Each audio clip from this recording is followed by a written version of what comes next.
welcome to my review of 2017's Unforgettable. So as always, if you have not yet seen this movie or my channel, there will be spoilers, so I suggest you watch the movie first. Sorry, excuse me. Then come back and watch this review. But if that doesn't bother you, without further ado, let's jump right into this. So, Unforgettable, it came out in 2017. It's rated R. It runs an hour and 40 minutes. It is listed as a drama / thriller. It's directed by Denise Denovi, written by Christina, let's see, how do we pronounce this name? Hodson? I think that's how you pronounce the name. And it stars Rosario Dawson, Katherine Heigl, Jeff? I think that's how you say it. Strutz and Isabella Kai Rice. That's the daughter in the movie. Excuse me. So basically what it is, so my dog insists on being in every video that I'm going to be filming. Conan, you cannot be in this video. Okay.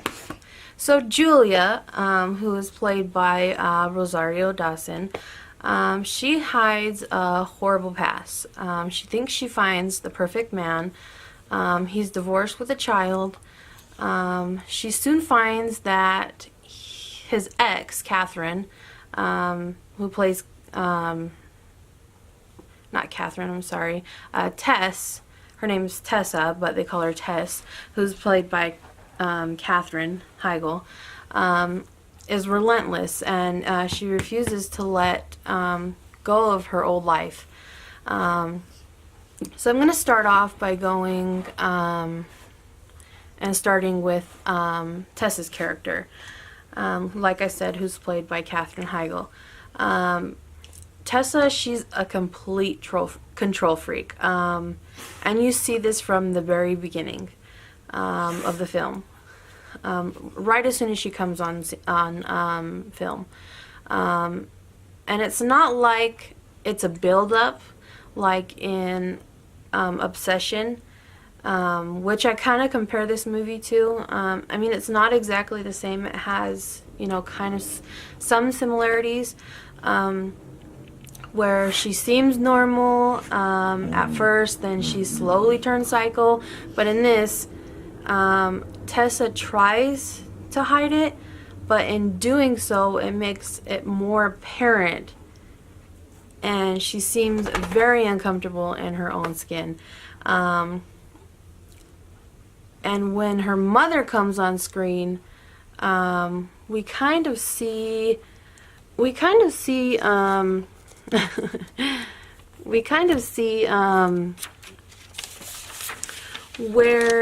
that comes from. She always needs approval from everybody, and she gets kind of jealous when, or she feels uncomfortable when she doesn't get that. So now I'll move on to Julia. Right up front, you can see that Julia and Tess are from two different worlds, and social classes. No, buddy. But that makes Julia all the more humble. And what she's gone through in her past has made her semi-guarded and strong. It makes her seem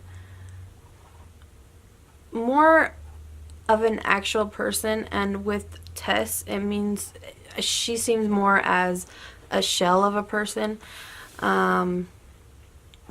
So she moves in to live with David Conover, which is played by Jeff, who is Tessa's ex, to this picturesque home and picturesque life, and she feels that her life is finally coming together after all that she's been through.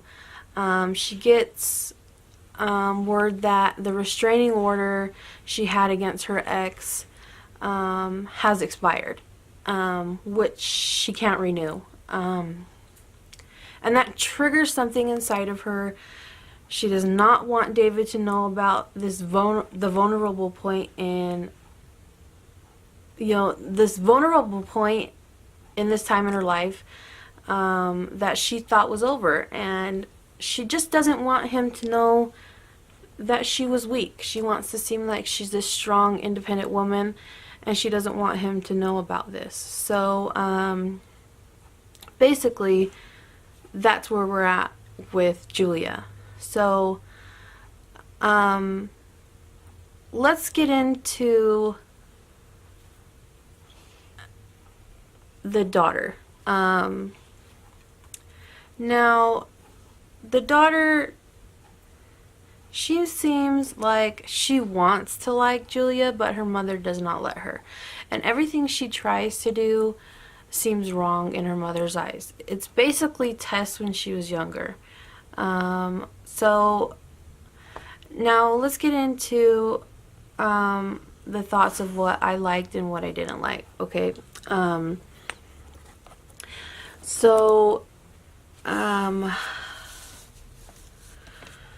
Basically, let's see here. Now,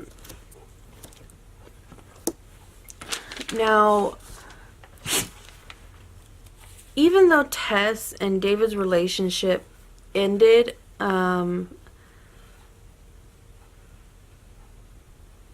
finally due to infidelity, due to Tessa's infidelity, I might add, Tess still had the upper hand when it came to choosing between Tess and Julia, and when David could see their daughter, and when it came down to something like if a fight came down between Julia and Tess, he would believe Tess. And he would say, that is the mother of my child, and blah, blah, blah, blah, blah. Okay? So now I understand that she is the mother to his child, but Julia is his fiance, and he chose to bring her in his home, and that just seems wrong to me. And I thought it was just, I would have left. I thought that would have been, but then on the other hand, I think that's what Tess would have wanted, and I kind of would have been like competing against her. And I thought, no, she would have won, and I wouldn't have left too. So, I mean, there's those two things. So, Tess uses Lily a lot. Lily is the daughter, and that's played by Isabella. She uses Lily a lot to kind of worm her way back into the house. I'd say as a claw to stay wedged into Julia and David's the house. She uses that to hold on to their relationship. So Tess is very manipulative and knows how to get what she wants. She knows how to get what she wants from David. She just basically knows how overall to basically get what she wants in any situation. So I don't know if she wants David back because she sees he is with someone else and she wants the challenge, or if she really loves him. That's the part that I don't understand. So let me know what you guys think if you've seen this movie, if your thought process on that. I did like the story, although when I first started to watch it, it gave me the same vibes as Obsession. That's what I kind of thought it would be when I first saw the trailer. And I was like, oh, it's going to be a repeat of this. As I mentioned before, but I do feel the story is original, and it is a good film, and directed well. For it being Denise's first film, she has directed like Bones, but this is her actual first film.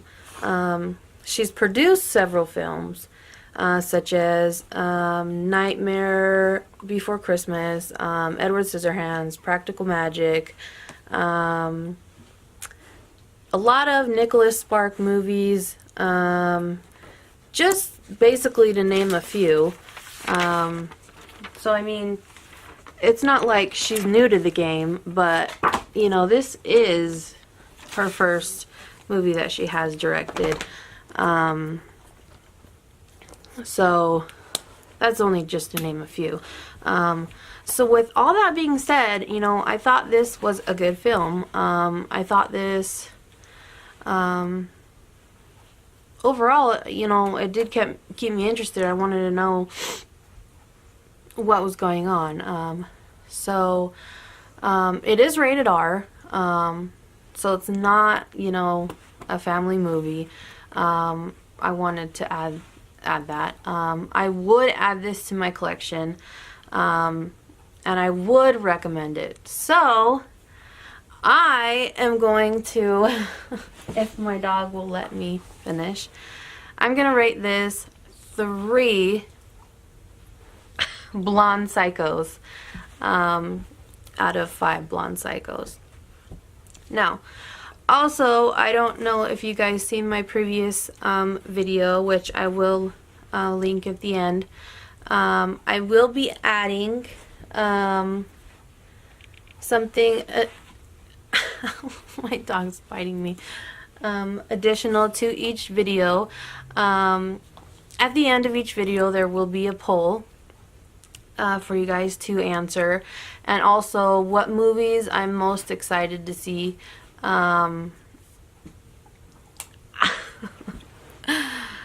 So I just gotta pull this up here. I should have had it ready, sorry guys. What movie I'm most excited to see. So the poll will basically just be some random questions. It might be what movie you're excited to see, or what movie I should review next, or you know, stuff like that. So if you guys want to go ahead and answer those, that way I can know what I should review next. I mean, I have tons of movies, as you can see. That's only some of them behind me. I have tons more, but so basically that's what the poll is going to be about. But yeah, so in the last video, the one that I was most excited to see was Insidious, The Last Key. I'm so excited to see that movie. I have all the other ones in my collection. I'm super excited. That one comes out next month. I'm probably going to be the first in line to watch that one, like I was with It. I'll go ahead and link that one in the description below, my review for that one. Gosh, he's gonna knock over my tripod. I'll link that review in the description below also. Now this one, let's see, this one seems, some people might think that this movie looks kind of cheesy, but I think it looks good, because I'm into movies and stuff like that. I think it looks really good. So like I said, my dog. So this one's coming out, it's Polaroid. This one's coming out in 2018. It doesn't have a specific date yet. It says it's going to be rated PG-13. And the plot says it is going to be about a high school loner, has no idea what dark secrets have tied to the mysterious Polaroid vintage camera she stumbles upon, but it doesn't take long to discover that those who have their picture taken meet a tragic end. So I'll go ahead and link that trailer below also, so you can go ahead and check that out. So with all that being said, gosh, my dog's hairs, he is white, so his hairs get all over. If you like the video, make sure you hit the like button. Make sure you hit the like button. Oh, my dog's hairs, I'm sorry. Make sure you hit the like button, and to see more videos, make sure you subscribe before you leave. To be part of the movie fam, you can click here. And I also have another channel, which you can check out here. And you can check out my most recent videos here. So we'll see you guys next time, and that's a wrap.